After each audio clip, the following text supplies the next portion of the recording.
आज हम आपको हजरत मूसा अलैहिस्सलाम और एक जहन्नमी आदमी का ऐसा जबरदस्त और ईमान अफरोज वाकया बताने वाले हैं जिसे सुनने के बाद आपके ईमान में भी इंशाअल्लाह जरूर इजाफा होगा।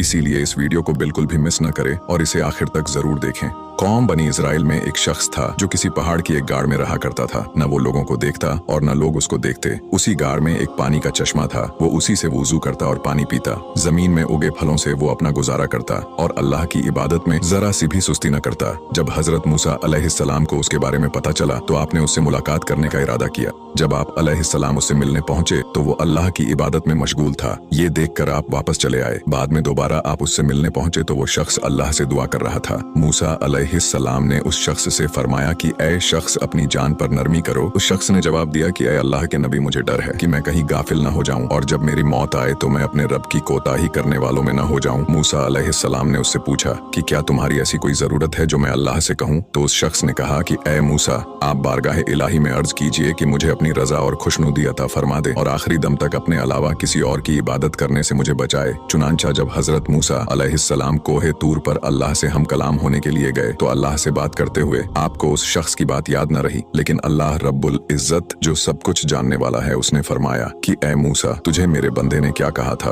आप अलैहिस्सलाम ने फरमाया कि या अल्लाह, तू खूब जानता है कि उसने मुझे कहा है कि उसे अपनी रजा और खुशनुदी अता फरमा और अपने अलावा किसी और चीज में मशगूल न कर, यहाँ तक कि वो तुझसे आ मिले। इस पर अल्लाह ने इरशाद फरमाया कि ऐ मूसा, उस शख्स से जाकर कह दो कि वो जितनी चाहे मेरी इबादत कर ले, फिर भी अपने पुराने गुनाहों और बुराइयों की वजह से वो जहन्नुमी है और मुझे उसकी जलील और रुस्वाकुन बातों का भी इल्म है जो मेरे अलावा और कोई नहीं जानता। हजरत मूसा अलैहिस्सलाम उसके पास तशरीफ ले गए और उसे अल्लाह का फरमान सुनाया और उसे अपने पुराने बड़े बड़े गुनाहों के बारे में बताया। ये सुनकर उस शख्स ने जवाब दिया, मैं अपने रब का फैसला और उसका हुक्म दिलो जान से तस्लीम करता हूँ। बेशक वो हर शय को जानने वाला है। उसके हुक्म को रद्द करने वाला कोई नहीं और उसके फैसले को फेरने वाला कोई नहीं। उसने बस ये कहा और जोर जोर से रोने लगा और कहा कि ऐ मूसा, उसकी इज्जत और जलाल की कसम, अगर वो मुझे अपने दरवाजे से धुतकार दे तो भी मैं उसके दरवाजे पर पड़ा रहूंगा और अगर वो मुझे जला दे और मेरे टुकड़े टुकड़े कर दे तो भी मैं कभी उसकी बारगाह से मुंह नहीं फेरूंगा। हजरत मूसा अलैहिस्सलाम जब कोहे तूर पर तशरीफ ले गए तो अल्लाह ताला से फरमाया कि ऐ अल्लाह, तू खूब जानता है कि तेरे बंदे ने क्या जवाब दिया है। इस पर अल्लाह ने फरमाया कि ऐ मूसा, उसे खुशखबरी सुना दो कि वो अहले जन्नत में से है और उसे मेरी रहमत और एहसान ने घेर लिया है और उसे ये भी कहना कि उसने मेरे फैसले को सब्र और रजा से गले लगा लिया और मेरे सख्त फैसले पर राजी रहा। अब उसके गुनाहों से जमीन व आसमान भी भर जाए और तमाम समुंदर भी भर जाए तो मैं उसकी मगफिरत कर दूंगा, क्योंकि मैं बहुत रहीम और बख्शने वाला मेहरबान हूँ। जब हजरत मूसा अलैहिस्सलाम ने उस शख्स को ये खुशखबरी सुनाई तो वो सजदे में गिर पड़ा और अपने रब की बड़ाई बयान करने लगा, यहाँ तक कि उसकी रूह वहीं कब्ज हो गई और वो वहीं मर गया।